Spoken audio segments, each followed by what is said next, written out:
Hello friends, आप सभी का फिर से स्वागत करते हैं हमारे चैनल पर। तो आप सभी देख रहे हैं मेरी ज़िंदगी हो तुम भाग 22। इससे पहले इस कहानी के 21 भाग अपलोड हो चुके हैं चैनल पर। प्लीज़ आप सभी लोग वो भाग ज़रूर पढ़ लीजिएगा। तो आप सब ने अब तक पढ़ा था। अतुल मिष्टी के दोनों बाजुओं को कसकर पकड़कर उसे गुस्से से बोलता है कि मेरे बेटे को मुझे वापस कर दो। मगर मिष्टी जो अपने कदम पीछे लेते हुए थोड़ा घबराते हुए प्रिंस को अपने साथ ले जाने लगती है, मगर अतुल बोलता है कि प्रिंस मेरा बेटा है, तुम मुझे उससे दूर नहीं कर सकती हो और ना ही मैं उसे अब अपने से दूर रखने दूंगा तुम्हें। अब देखते हैं आगे। अतुल की ये बात सुनते ही मिष्टी एक पल के लिए शॉक हो गई और वो अपनी जगह ही खड़ी रह गई। तो वहीं गुस्से के साथ अतुल प्रिंस को देखकर बोलता है कि तुमने ऐसा बहुत कुछ किया है जिसकी वजह से हमारे बीच अब कुछ भी ठीक नहीं हो सकता है, लेकिन तुम अपनी उस गलती पर रिग्रेट करने की बजाय उल्टा मुझे ही आकर दिखा रही हो। कैसी औरत हो तुम। ये सही नहीं है। ये जो भी तुम कर रही हो बहुत ही गलत है और जितनी जल्दी हो सके तुम इसे बता दो कि मैं इसका बाप हूँ और आगे चलकर इसे मेरे पास ही आना होगा। इसी में तुम्हारी भलाई है, वरना अगर मैं अपनी पर आया ना तो तुम जानती हो मैं एक मिनट भी अपने बेटे को तुम्हारे पास नहीं रहने दूंगा। ये सुनते ही मिष्टी गुस्से से बोली, मिस्टर अग्निहोत्री, ऐसा क्या किया है मैंने? बताइए मुझे, मैंने क्या किया है? जहाँ तक कि मुझे याद है, मुझे पता है कि मैंने आज तक आपके साथ कुछ भी गलत नहीं किया है, बल्कि अगर गलत हुआ भी है तो सिर्फ और सिर्फ मेरे साथ हुआ है, क्योंकि आपने किया है। आप भी अच्छी तरीके से जानते हैं आपने मुझे धोखा दिया है, आपने मुझे प्यार के झूठे जाल में फंसाया था और फिर आखिरी में उसी वक्त पर आपने मुझे मजबूर किया था ये कदम उठाने पर। और अब आप ही मुझे ऐसे इल्ज़ाम लगा रहे हैं। शर्म नहीं आती आपको? आखिर किस हक से और किस मुंह से आप मुझे ये बात कह रहे हैं? तभी ये सुनकर अतुल गुस्से के साथ बोला, मैंने तुमसे पहले ही कहा था ना कि वो तुम्हारी गलत फहमी थी। अब इसे मानो या ना मानो वो तुम्हारे ऊपर है और वो गलत फहमी बहुत ही जल्द मैं दूर कर दूंगा। लेकिन उसके बाद मैं तुमसे एक बात का जवाब जरूर मांगूंगा, जिसे तुम्हें देना ही होगा। ये सुनकर मिष्टी को कुछ भी समझ में नहीं आया और फिर उसने गुस्से से ना समझी में कहा, कौन सी बात और किस चीज़ का जवाब चाहिए आपको मुझसे? जो भी जवाब चाहिए आप अभी के अभी पूछिए, क्योंकि मैं हर रोज़ आपसे नहीं मिलने वाली। मैं आज ही आपको सारे सवालों के जवाब दे दूंगी। अतुल प्रिंस को ध्यान से देखने लगा और उसे देखकर मुस्कुराकर बोला, फिलहाल के लिए इस वक्त हमारा बेटा हमारे सामने है। हमें ऐसी बातें नहीं करनी चाहिए उसके सामने, वरना शायद फ्यूचर में उस पर भी इसी चीज़ का गलत इफेक्ट पड़ेगा। ये सुनकर मिष्टी अब एक मिनट के लिए चुप हो गई और वहीं प्रिंस जो इधर उधर देख रहा था वो उसे देखने लगी। प्रिंस अभी भी न समझी में बस टुकुर टुकुर उन दोनों ही को देखे जा रहा था और फिर आखिरी में मिष्टी गुस्से से बोली, ओके, मुझे भी अब इस बात को जानने के लिए इंतज़ार रहेगा और उसका जवाब देने के लिए भी। एक बार मैं आपसे ज़रूर मिल लूँगी। अभी के लिए मैं अपने बेटे को लेकर यहाँ से जा रही हूँ। अतुल उसकी बात को बीच में ही रोकते हुए थोड़ा गुस्से भरे लहजे के साथ बोलता है, सिर्फ तुम्हारा बेटा नहीं है ये, इसके अंदर अतुल अग्निहोत्री का खून है। समझी? ये चीज कभी मत भूला करो, इसीलिए इसे सिर्फ अपना बेटा बनाने की कोशिश भी मत करना। ये कहकर वो सीधा अंदर की तरफ चला गया। तो वहीं मिष्टी बस अतुल को जानते हुए बहुत ही हैरानी के साथ उसे देख रही थी। उसके दिल में बहुत सारे सवाल आ रहे थे। इधर हॉस्पिटल में कशिश इस वक्त अपना काम कर रही थी, तभी कैबिन का दरवाज़ा खुला। कशिश बिना देखे ही बोली, सिस्टर, मैं बस थोड़ी देर में ही आने वाली थी, आपको यहाँ पर कॉफ़ी लेकर आने की क्या ज़रूरत थी? लेकिन तभी उसे कोई भी आवाज़ नहीं सुनाई देती है। तो कशिश थोड़ा सा अजीब फील करते हुए उसे कुछ अजीब सा महसूस हुआ। उसने अपनी नज़र ऊपर उठाते ही देखा तो सामने की तरफ इस वक्त उसे अयांश खड़ा हुआ दिखाई दिया। अयांश को सामने देखते ही कशिश के भाव एकदम से बदल गए और वो आसपास देखकर बोली, अयांश, तुम यहाँ पर क्या कर रहे हो? चले जाओ अभी के अभी यहाँ से। लेकिन अयांश जो तिरछा मुस्कुराते हुए थोड़ा शैतानी मुस्कुराहट के साथ आगे बढ़ा और फिर कशिश की गर्दन को पकड़कर बोला, विराट कौन है और क्या रिश्ता है तुम्हारा उसके साथ? विराट का नाम सुनते ही एक पल के लिए कशिश हैरान हो गई और उसे समझ नहीं आया कि आखिर अयांश किस विराट के बारे में बात कर रहा है। लेकिन दूसरे ही पल उसने गुस्से के साथ कहा, तुम्हारे कहने का मतलब क्या है? मुझे तुम्हारी बातें समझ में नहीं आ रही हैं।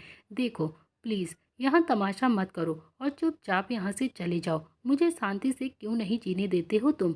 लेकिन तभी अयांश गुस्से के साथ बोला, क्या तुम वाकई विराट को नहीं जानती हो या फिर मुझसे कुछ छुपा रही हो? मुझे सच-सच बताओ कि आखिर तुम्हारा विराट से क्या लेना-देना है? मुझसे झूठ बोल रही हो ना तुम?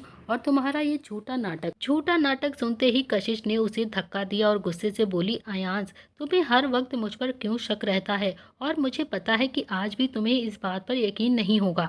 आखिर तुम्हारी प्रॉब्लम क्या है? तुम्हें मेरी सिंपल सी बात समझ में नहीं आती क्या?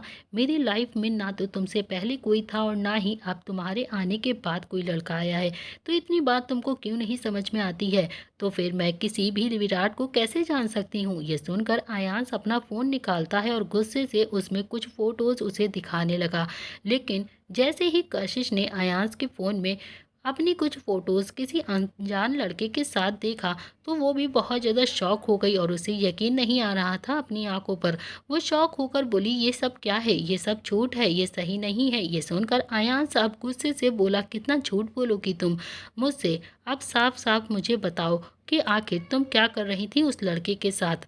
और अगर तुमने मुझसे ज़रा-सा भी झूठ बोला ना या सच नहीं बताया तो तुम सोच भी नहीं सकती हो कि तुम्हारे साथ क्या होगा। ये सुनकर अब कशिश भी अपने दिमाग पर जोर डालने लगी, लेकिन उसे वाकई में याद नहीं आ रहा था कि आखिर वो लड़का कौन था और उस लड़के के साथ वो कब गई थी और किस काम के लिए गई थी। उसे कुछ भी समझ में नहीं आ रहा था। फिर भी उसने वापस से कहा कि देखो देखो अयांश, मैं सच कह रही हूँ। मुझे नहीं पता कि ये फ़ोटो कब और किसने कहाँ पर ली है, लेकिन हाँ, मैं ये सच ज़रूर कह रही हूँ कि मैं इस इंसान को नहीं जानती हूँ। मेरा इस इंसान से कोई लेना देना नहीं है। अयांश, प्लीज़ मुझे परेशान करना बंद कर दो और प्लीज़ चले जाओ यहाँ से। ये कहकर वो उसे कैबिन से बाहर की तरफ धक्का देने लगी, लेकिन तभी अयांश उसने गुस्से के साथ कैबिन के दरवाजे को अंदर से बंद कर लिया। और ये देखते ही कशिश की आंखें हैरानी से बड़ी हो गईं और वो काफ़ी ज़्यादा गुस्से में थोड़ा हकलाते हुए बोली, अयांश, मेरे पास भी मत आना। देखो तुमने ऑलरेडी बहुत ही मनमानी कर लिया है मेरे साथ। प्लीज़ अब अगर तुमने मेरे पास आने की कोशिश भी की या मेरे साथ कोई भी ज़बरदस्ती की ना, तो मुझसे बुरा कोई नहीं होगा। ये हॉस्पिटल है और यहाँ पर सब कोई है। मैं सबको चिल्ला चिल्ला कर यहाँ पर बुला लूँगी। ये तुम्हारा कोई घर नहीं है और ना ही कोई होटल या कॉटेज है तुम्हारा जहाँ तुम अपनी मनमानी का करोगे। लेकिन तभी अयांश शैतानी मुस्कुराहट के साथ उसके करीब आया और उसके होठों को देखकर बोला, यू नो वॉट, मुझे तुम्हारे उन होठों को चूमना है और क्या तुम इसके लिए मुझे इजाज़त दोगी? ये सुनते ही कशिश की आंखें हैरानी से बड़ी हो गईं और वो अभी कुछ और रिएक्ट कर पाती उससे पहले ही अयांश उसके होठों को अपने होठों में ज़बरदस्ती ले लेता है और फिर गुस्से से उसे किस करने लगता है। कशिश बहुत ही ज़्यादा कसमसाती है उसकी बाहों में, मगर अयांश उसे छोड़ता ही नहीं है। वो और कस के उसे अपनी बाहों में भर लेता है और उसे फोर्सफुली किस करने लगता है और कुछ भी नहीं कर पाती है कशिश। इधर दूसरी तरफ रात का वक्त हो चला था। इस वक्त मिष्टी जो सोफे पर बैठी हुई अपने लैपटॉप में कुछ काम कर रही थी, लेकिन उसके दिमाग में रह रह कर अतुल की ही कही हुई सारी बातें आज की चल रही थी। वो आखिर में बहुत ही ज़्यादा इरिटेट हो जाती है, फ्रस्ट्रेट हो जाती है और फिर बोलती है कि ये मैं क्या सोच रही हूँ, वो भी मिस्टर अग्निहोत्री के बारे में। मुझे उनके बारे में बिल्कुल भी नहीं सोचना चाहिए और मैं इतना ज़्यादा डर क्यों रही हूँ उनसे।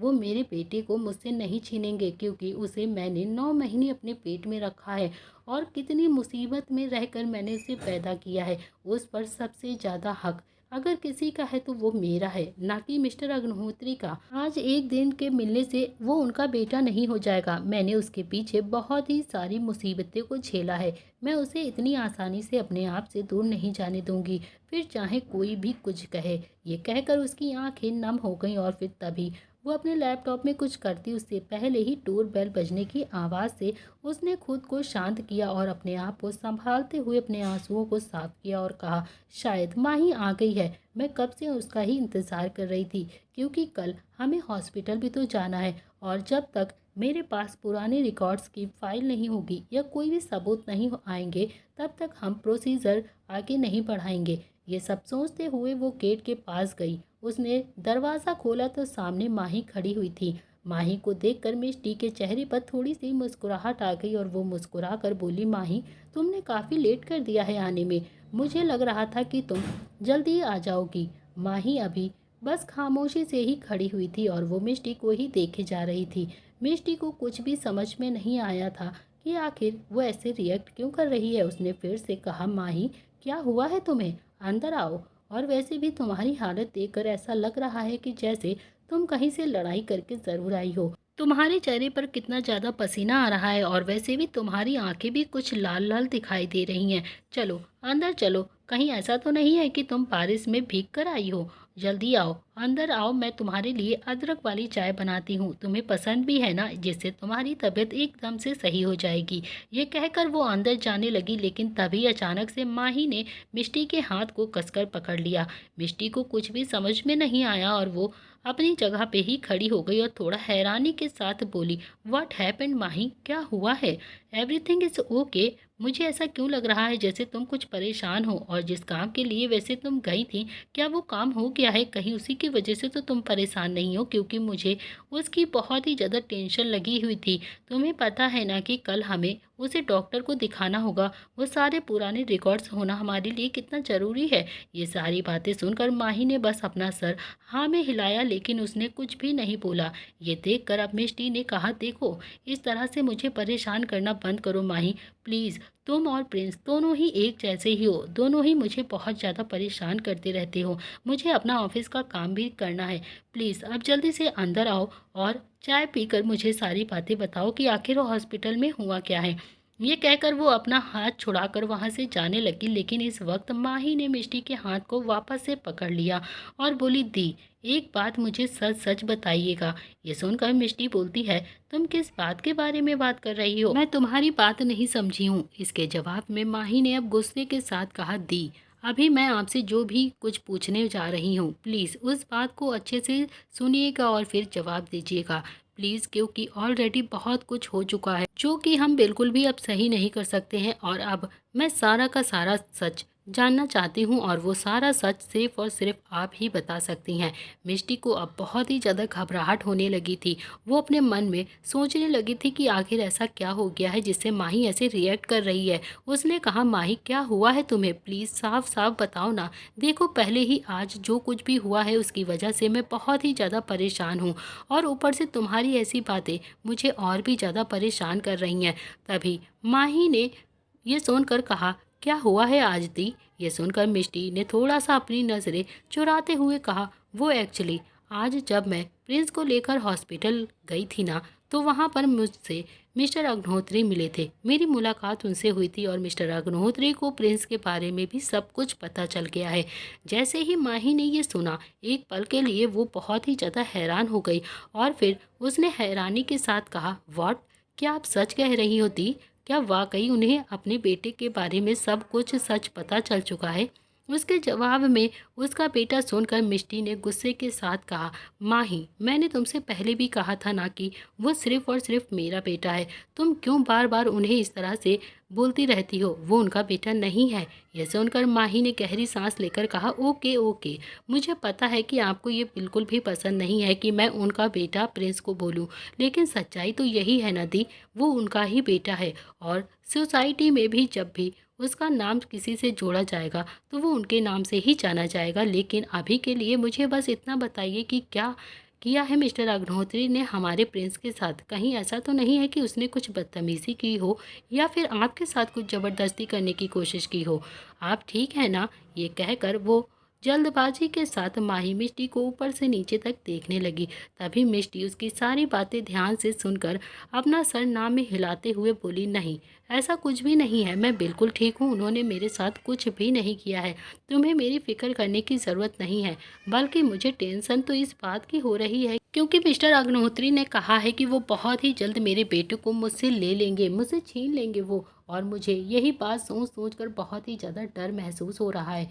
माही ने गुस्से के साथ कहा, दी वो अतुल अग्निहोत्री हमारा कुछ भी नहीं कर पाएगा। आपको डरने की कोई ज़रूरत नहीं है, आपको परेशान होने की भी कोई ज़रूरत नहीं है। लेकिन तभी माही ने कुछ सोच कर कहा, लेकिन दी प्लीज़ मुझे पहले आप 5 साल पहले जो कुछ भी हुआ था उसके बारे में सच सच बताइए।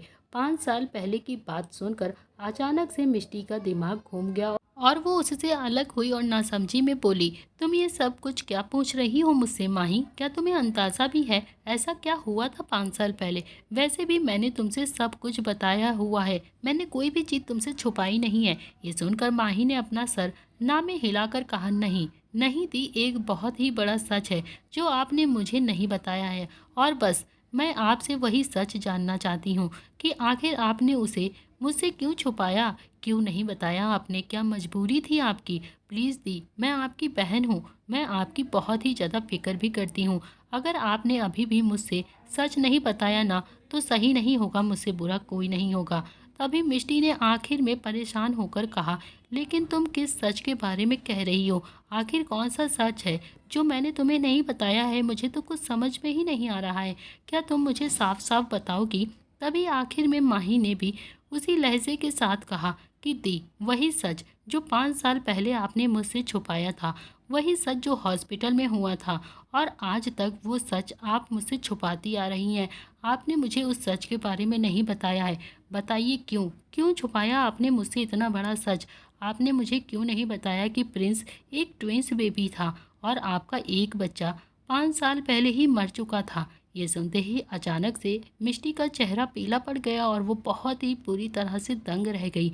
उसे ऐसा लग रहा था जैसे उसके पैरों तले से ज़मीन गायब हो गई हो। उसका दिमाग काम करना बंद हो गया था और वो काफ़ी हैरानी से उसकी तरफ देखकर बोली। जैसे ही मिष्टी ने ये सुना वो शौक होकर बोली, ये तुम क्या कह रही हो माही? नहीं, ये सब झूठ है, ऐसा नहीं हो सकता। मुझे 2 बच्चे कब हुए? मुझे नहीं पता इसके बारे में। मैं भी आपसे पूछना चाहती हूँ कि जब आपके 2 बच्चे हुए थे तो आपको अपनी दूसरी बेटी के बारे में क्यों नहीं पता चला है? क्या आपको एहसास भी नहीं हुआ थी कि आपके पेट में 2 बच्चे थे? प्लीज़ बताइए मुझे। मिष्टी को भी समझ में नहीं आ रहा था कि वो कैसे रिएक्ट करे, ये सब क्या हो रहा है और कैसे क्या होगा। प्लीज़ मुझे साफ साफ बताइए, मुझे सब कुछ जानना है। माही ने ये कहा तो मिष्टी का दिमाग पूरी तरह से ब्लैंक हो गया और उसे कुछ भी समझ में नहीं आ रहा था कि आखिर वो माही की बातों को सुनकर किस तरह से रिएक्ट करे, क्योंकि उसे कभी उम्मीद भी नहीं थी कि उसका कोई दूसरा बच्चा भी होगा और वो भी मरा हुआ होगा। ये सुनकर उसकी आंखों से लगातार आंसू गिरने लगे और वो काफ़ी ज़्यादा परेशान हो गई। उसने सिसकते हुए कहा, मुझे तो अभी भी यकीन नहीं हो रहा है माही कि मैंने एक दूसरे मरे हुए बच्चे को भी जन्म दिया था। मैंने ट्विंस बेबी को जन्म दिया था और मुझे ये सच आज पता चल रहा है, लेकिन वो मरा कैसे और वो उस वक्त कहाँ था जब मेरी आंखें खुली थी? तो डॉक्टर ने कहा था कि मेरे पास सिर्फ एक ही बच्चा है और वो था प्रिंस, और उस बच्चे को उन्होंने कोई जिक्र भी नहीं किया था मुझसे, इसीलिए मुझे इसके बारे में कुछ भी नहीं पता है। ये सब सुनकर माही ने गुस्से के साथ कहा, मुझे लगता है इसमें ज़रूर डॉक्टर ने भी कुछ ना कुछ किया है दी, क्योंकि इसके बारे में अगर आपको नहीं पता है तो ज़रूर उन्होंने आपसे छुपाया है, और इसके पीछे किसी ऐसे इंसान का हाथ है जो बिल्कुल भी नहीं चाहता है कि आपकी ज़िंदगी में कभी भी खुशियां आए, आपको कभी भी खुशी मिले या फिर आपको अपने दोनों बच्चों का एहसास हो। ये सुनकर मिष्टी ने कहा, लेकिन ऐसा कैसे हो सकता है और कौन कर सकता है ये सब? जिस वक्त मैंने अपने बच्चों को जन्म दिया था उस वक्त तो मेरे साथ सिर्फ विहान था, जिसकी 2 महीने पहले ही एक्सीडेंट से मौत हो गई। इसके अलावा और कोई भी नहीं था, क्योंकि किसी को भी नहीं पता था कि मैं कहाँ पर हूँ और मैं क्या कर रही हूँ। मैं तो बस छुप कर रह रही थी। तुम्हें तो पता है कि मैं उस वक्त मिस्टर अग्निहोत्री से छुप रही थी। उस वक्त मैंने छुप कर ही उनके बच्चों को जन्म दिया था, लेकिन मुझे नहीं पता था माही कि मेरे 2 बच्चे हुए थे। मैंने ट्विंस बेबी को जन्म दिया था। ये सब सुनकर अब माही भी खामोश हो गई, क्योंकि वो भी अभी कुछ समझने की कोशिश कर रही थी। और फिर तभी उसके दिमाग में कुछ आया और उसने कहा, यू नो वॉट दी, मुझे ऐसा लगता है कि शायद इसके पीछे किसी न किसी का हाथ तो ज़रूर है, जो आपसे नफ़रत करता है, जो हम दोनों से ही नफ़रत करता है, जो नहीं चाहता कि आपको आपके दूसरे बच्चे के बारे में कभी भी पता चले। वो जानबूझकर ऐसी साजिश कर रहा है, लेकिन अगर वो मरा हुआ बच्चा पैदा हुआ था तो फिर उसके बारे में उसे आपसे बता देना चाहिए था ना। फिर क्यों छुपाया गया? आई थिंक कोई ना कोई इसके पीछे ज़रूर है जो साजिश कर रहा है आपको और अतुल अग्निहोत्री को अलग करने की। अब इसके बारे में मुझे भी पता लगाना ही होगा कि आखिर ये सब किसने किया है। ये सुनकर तभी मिष्टी अचानक से दिमाग में कुछ लाती है और वो दूसरे ही पल शॉक होकर बोली, नहीं, मुझे नहीं लग रहा है कि मेरी वो बेटी मरी हुई है, बल्कि वो आज भी जिंदा है। जैसे ही मिष्टी ने ये कहा तो माँ ही हैरान हो गई और फिर हैरानी से बोली, व्हाट, ये आप क्या कह रही हैं दी? मगर रिपोर्ट के मुताबिक तो आपकी जो दूसरी बेटी हुई थी वो इस वक्त मर गई थी और आपको सिर्फ एक ही बेटा बचा था। लेकिन इसके जवाब में मिष्टी अब अपने आंसुओं को साफ करते हुए बोली, नहीं नहीं, ये झूठ है माही, ऐसा नहीं है, बल्कि मेरी बेटी अभी भी जिंदा है और मुझे अच्छे से पता है कि अभी वो कहाँ पर है, क्योंकि मैंने खुद उसे अपनी आंखों से देखा है। मुझे पता है कि वो मेरी ही बेटी है और एक माँ की आंखें कभी भी धोखा नहीं खा सकती हैं। हालांकि उस वक्त जब मैंने पहली बार उसे देखा था मुझे यकीन नहीं हुआ था अपनी आंखों पर, लेकिन हाँ, जिस तरह से मेरा दिल उसे देखकर बेचैन हुआ था उस तरह से बस एक माँ का ही दिल कभी बेचैन हो सकता है जब वो अपने बच्चों से इतने वक्त बाद मिले। बस मेरा दिल उसी तरह से बेचैन हुआ था। तो माही को मिष्टी की ये बातें बिल्कुल भी समझ में नहीं आ रही थी और वो थोड़ा नासमझी में बोली, दी, आप ये सब क्या कह रही हैं? मुझे तो कुछ भी समझ में नहीं आ रहा है। आखिर आप ऐसे कैसे किसी की भी बेटी को अपनी बेटी मान सकती हैं? प्लीज़ मुझे साफ साफ बताइए। इसके जवाब में मिष्टी ने भी अब गहरी सांस लेकर कहा, शायद तुम्हें याद होगा कि प्रिंस जब भी अपनी एक बेस्ट फ्रेंड के बारे में बताता था, जिसके बारे में वो अक्सर कहता था कि वो दोनों ही सेम दिखते हैं और उसकी बेस्ट फ्रेंड की आंखें, उन दोनों की आंखें बिल्कुल सेम है और उस लड़की की माँ भी नहीं है। ये सब सुनकर माही के दिमाग में भी अब वो सारी बातें घूमने लगी जब प्रिंस ये सारी चीज़ें घर में कहा करता था और उसने भी हैरानी से कहा, हाँ हाँ, मुझे याद आया, लेकिन उसका आपकी बेटी से क्या कनेक्शन है दी? इसके जवाब में मिष्टी ने भी माही को देखते हुए कहा कि वही मेरी बेटी है। ये सुनते ही माही पूरी तरह से दंग रह गई और वो शॉक होकर बोली, व्हाट, ये क्या कह रही हैं आप? ऐसा नहीं हो सकता। Are you serious? आपको गलत फहमी हुई होगी दी, वो आपकी बेटी नहीं हो सकती। तभी मिष्टी प्रिंस के कमरे की तरफ बढ़ते हुए बोली, नहीं, मैं बिल्कुल सीरियस हूँ। मुझे यकीन है कि वो मेरी ही बेटी है और मैं इस बात को बिल्कुल भी छुटा नहीं सकती, क्योंकि मैं जब प्रिंस और उस लड़की को एक साथ आते हुए देखा था तो मुझे ऐसा लग रहा था जैसे वो दोनों ही जुड़वा हों और वो दोनों ही मेरे ही बच्चे हों। मुझे ऐसा लग रहा था जैसे मेरी बेटी ही है वो, क्योंकि उसकी आंखें सारी चीज़ें बयां कर रही थी। और अब जब मुझे पता चल चुका है कि मेरी एक बेटी थी जो मर चुकी थी, लेकिन मैं इसे नहीं मानती।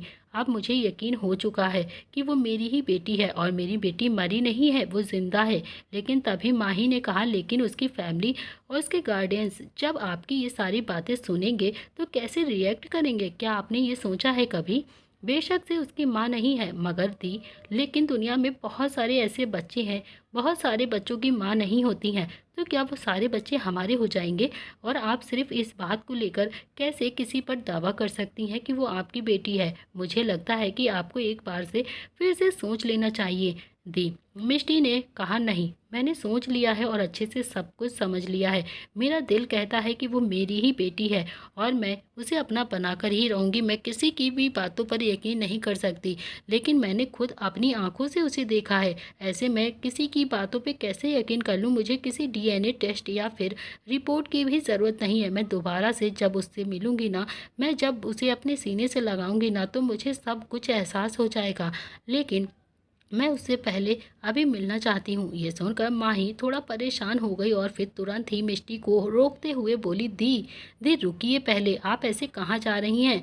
प्लीज़ मेरी बात सुनिए। इसके जवाब में मिष्टी ने कहा, मैं प्रिंस से उसके दोस्त का एड्रेस पूछूंगी और फिर अभी के अभी जाकर मैं उससे मिलूंगी और मुझे सारी सच्चाई पता चल जाएगा। मुझे पता है कि वो मेरी ही बेटी है और ये सारा सच सबके सामने आ जाएगा। ये कहकर वो सीधे प्रिंस के कमरे में आई, मगर प्रिंस जो अभी गहरी नींद में सो रहा था वो बहुत ही ज़्यादा क्यूट लग रहा था। तभी मिष्टी बिना उसकी नींद की फिक्र करे कि वो कितनी गहरी नींद में सो रहा है उसके पास गई और फिर उसे जगाते हुए बोली, प्रिंस प्रिंस बेटा जल्दी जल्दी उठो, मुझे आपसे बहुत ही सारे सवाल करने हैं, प्लीज़ जल्दी से उठो। मगर प्रिंस जो कसमसाने लगा, उसकी नींद इतनी गहरी थी इसीलिए वो जल्दी से उठ नहीं रहा था।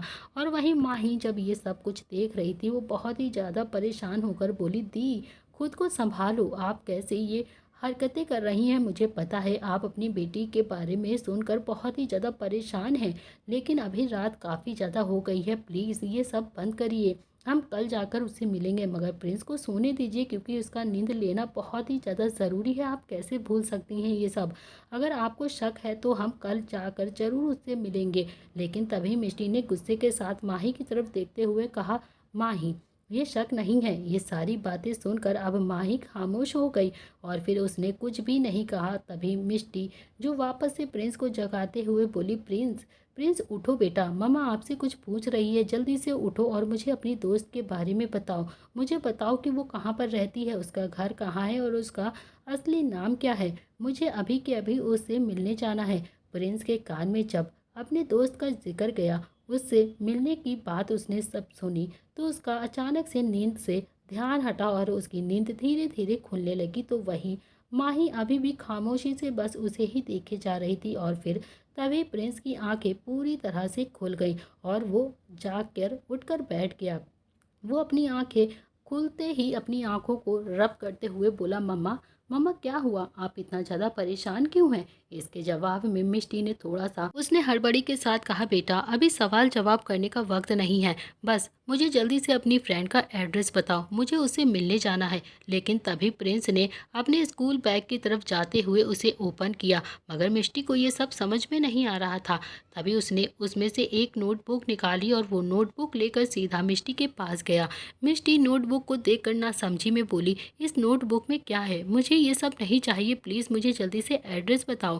इसके जवाब में प्रिंस ने थोड़ा मासूमियत के साथ कहा, मम्मा, मेरी दोस्त ने इसमें अपना घर का एड्रेस लिखा था। उसने कहा था कि जब भी मुझे उससे मिलना होगा तब मैं यहाँ पर आ जाऊँगा। आप इसमें ही देख लीजिए, उसका ज़रूर एड्रेस लिखा होगा। मैंने भी अपने घर का एड्रेस उसकी नोटबुक में लिख दिया था। आप इस एड्रेस को देखकर उसके घर जा सकती हैं और हाँ, प्लीज़ उससे माफ़ी ज़रूर मांग लीजिएगा और उसे चॉकलेट भी दे दीजिएगा क्योंकि मेरी दोस्त को चॉकलेट बहुत ही पसंद है। तभी मिष्टी जल्दबाजी के साथ उसके हाथ से वो नोटबुक ले लेती है और जल्दी जल्दी से उसकी नोटबुक को देखने लगती है। लेकिन जैसे ही मिष्टी ने उस नोटबुक में लिखे एड्रेस को देखा, एक पल के लिए वो शॉक्ड रह गई और उसके हाथ से वो नोटबुक नीचे छूटकर ज़मीन पर गिर गई। मिष्टी काफ़ी ज़्यादा हैरान थी। तभी वही माही जो ये सब कुछ देख रही थी, उसे भी कुछ समझ में नहीं आया और फिर वो आगे आकर उसने भी ना समझी में नोटबुक को उठाया और फिर उसने भी जैसे ही वो एड्रेस को देखा, वो भी एक पल के लिए हैरान रह गई और हैरानी से बोली, ये एड्रेस तो अतुल अग्निहोत्री के घर का है दी। और फिर तभी मिष्टी ने अपने सर पर हाथ रखते हुए कहा, नहीं नहीं, ऐसा नहीं हो सकता, ये बिल्कुल भी नहीं हो सकता है। वो लड़की वहाँ पर कैसे जा सकती है? वो मेरी बेटी थी। ये सब कहते हुए वो तुरंत ही दौड़ते हुए वहाँ से बाहर की तरफ जाने लगी। तो वहीं माही भी तुरंत उस नोटबुक को वहीं पर छोड़ देती है और फिर जल्दबाजी के साथ मिष्टी के पीछे पीछे जाते हुए बोली, रुकिए रुकिए दी, मेरी बात तो सुनिए, पहले शांत हो जाइए, हम शांति से बैठकर बात करते हैं, ऐसे आप कहाँ जा रही हैं दौड़ती हुई?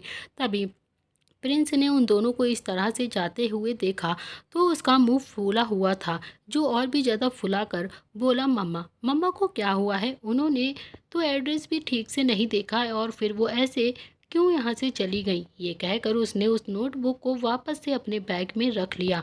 मगर इधर मिष्टी जो डायरेक्ट ही बाहर की तरफ जा रही थी, तभी माही ने उसे कसकर पकड़ते हुए कहा, ये क्या हो गया है दी, आपको होश में आइए, आप क्यों ऐसे पागलों की तरह बिहेव कर रही हैं? आजकल आपको क्या होता जा रहा है? मुझे तो यकीन ही नहीं हो रहा है, जो आप इतना ज़्यादा स्ट्रांग बताती थी खुद को, अब आप इतना कमज़ोर कैसे हैं? मुझे पता है कि आपको अपनी बेटी से मिलना है, लेकिन ये सही टाइम नहीं है। तभी मिष्टी ने रोते हुए कहा, सब कुछ गलत हो गया है माही, सब कुछ बेकार हो गया है। अब मैं क्या करूं? मैंने ऐसा कभी नहीं सोचा था कि मेरे साथ ऐसा कुछ भी हो सकता है। तुम्हें तो पता है ना कि अतुल अग्निहोत्री के घर में मेरी बेटी है, तो इसका मतलब तुम अच्छे से जानती हो। मिष्टी की ये बात सुनकर माही ने कुछ सोचकर कहा, हाँ हाँ, मैं सब कुछ जानती हूँ दी। देखिए, मैं आपकी बातें अच्छे से समझ रही हूँ, लेकिन पता नहीं क्यों मुझे तो अभी भी इस बात पर यकीन नहीं हो रहा है कि वो आपकी ही बेटी है। लेकिन अभी जब मैंने उस एड्रेस को देखा ना, तो मुझे पता नहीं क्यों थोड़ा थोड़ा शक हो रहा है कि शायद वो हमारी ही बेटी है। मिष्टी ने अपने आंसुओं को साफ करते हुए कहा। अब ये शक तब तक यकीन में नहीं बदलेगा जब तक अतुल अग्निहोत्री के घर पर हम नहीं जाएंगे। आज मैं अपनी बेटी को अपने आंखों के सामने देखकर ही रहूंगी। मैं उसे आज अपने सीने से ज़रूर लगाऊंगी। मुझे कोई भी नहीं रोक सकता है क्योंकि वो मेरी ही बेटी है और मैं उसे किसी भी कीमत पर अपने पास लेकर ही रहूंगी। ये कहकर वो फिर से बाहर की तरफ जाने को ही, लेकिन तभी फिर से माही ने उसे पकड़ते हुए कहा, दी पहले आप मेरी बात अच्छे से सुनिए। जो मैं आपको बोल रही हूँ पहले आप वो सुनिए। आपको इस तरह से जल्दबाजी नहीं करनी चाहिए। आपको ये सब कुछ जितना आसान लग रहा है उतना आसान नहीं है।